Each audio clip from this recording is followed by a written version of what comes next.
then anyway, at Harvard, in graduate school, and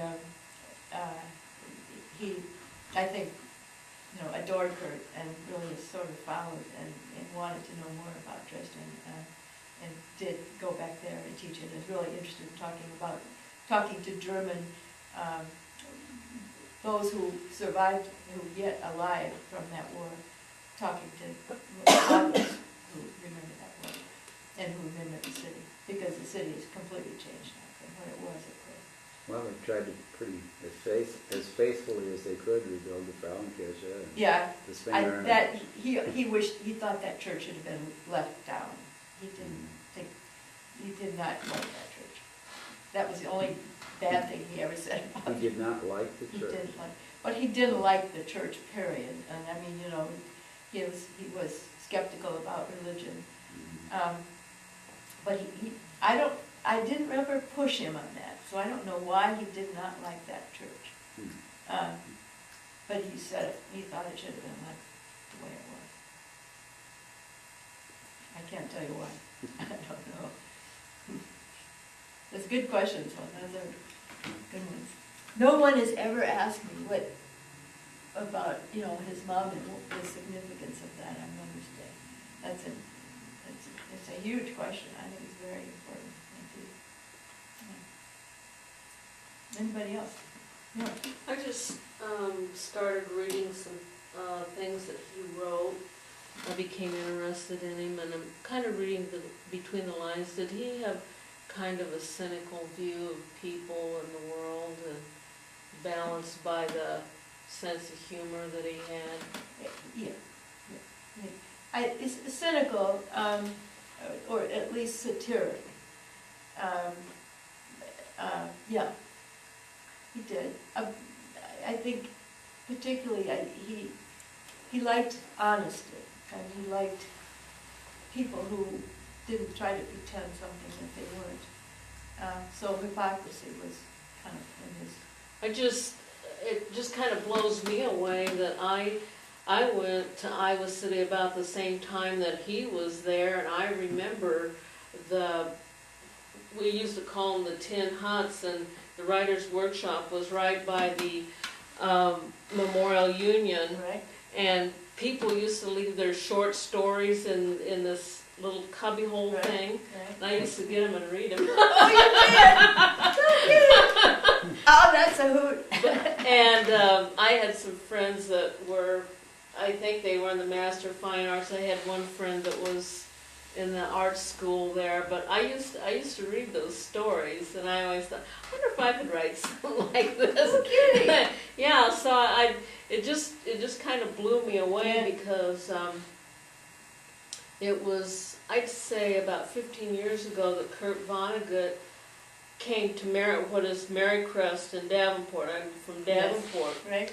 And so at that time I was dating this guy, and he was from the East, and he was always talking about how this was a wasteland and there was no cultural things here. And I says, well, I've heard of this Kurt Vonnegut. I'm going to go listen to him talk.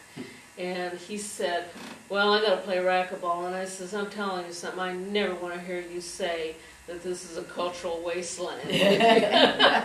But I'll never forget that. He made the room was filled, but he really made an impression on me. I can't tell you what he said, but it was just his energy. And he was a great entertainer. He loved to make people laugh, and to make fun of himself. But he really did like Iowa a lot. He loved. He would stop and talk to anybody, and people could, he really would engage them in conversation. I don't know how many people have told me they just felt he was so kind to them and so generous. Well, I wish I could have met him while I was there. You should have. But I was on the other side of the river. You were studying medicine? I was studying pharmacy. Yeah. But I always used to, in the winter when you had to walk across the river, the wind was pretty strong then, and you always found the places where you could stop and get warm, and I would stop and collect my short story reading. I don't think I was supposed to take them, but I just, Were they mimeograph? as I recall, yes. That's where you would, what you do would you give the story that was going to be up for the workshop for discussion. You leave that with the secretary, and then she would put the ditto copies of the manuscript of the story in that cubbyhole, so that the workshop students could come by and pick them up and read them over the weekend. Yeah, So someone was probably shorted, because I'll tell Kathy Sallier that she was the secretary. I don't think anybody noticed it. Don't worry about it. Okay. But it's amazing. It was, as I recall, was it just one hut? Well, that was the office, that one hut, but there were more. Well, yeah, weren't there two? I think you're right. I think there were two. Wasn't there one down across from the library? Yeah. Well, it was across from. No, wait a minute. No, I don't know. No, I don't remember that. I'm not saying no, there wasn't, but I don't remember that there were Quonsets by the library. This was on. Was it Irish? Came down the hill. Yeah, it came down the You hill. came down the hill, and then the north entrance to the Memorial Union, it was across, it was just across the Yeah. sidewalk. Not far from the bridge that goes across. Correct. Yeah, yeah. I think I have I can't remember if it's in this book, a picture. I had a photograph of the Quonsets, and I. It was rusty, as I recall. Oh, it was hot. It was dreadful in many ways, and cold, of course, in the wintertime. And I think there were woods. No, I suppose it wasn't wood stove. It was not. It's just the same thing. I mean, you know, after the flood, they brought a lot of the artwork from Iowa City to the Figge, and I went down to see the artwork, and I'm like, this thing was sitting on campus, and I never even knew about it, the Jackson Pollock painting, and I'm like, I mean, it's a wonder they even graduated me. I was so dumb. I never, you know, knew all the stuff was going on. Yeah. They kept the Pollock at one time in the, I'm trying to think the name of the building. On campus? Mm-hmm. I don't remember where that was either. Had you seen it in Iowa City? No, not in Iowa City. Well, it takes a flood to get it to Davenport. Were you in the workshop when Phil Frock was there? No, I came, I think it was the year after he was there. Yeah. It was a heady bunch of people there teaching. It was really quite extraordinary. Well, it always has been. And some of Kurt's students have been extremely successful as well. I try to mention some of those in this book too, and who's there. And it was a very rich time, very, very rich time. I was trying to think, it was the Memorial Union where the Pollock was for a while. Really? Okay. I still never saw it. Where did they have the Beckman? One of the paintings at the Figge that I believe came from the university collection is Max Beckman. Yeah. And where was that? I don't know.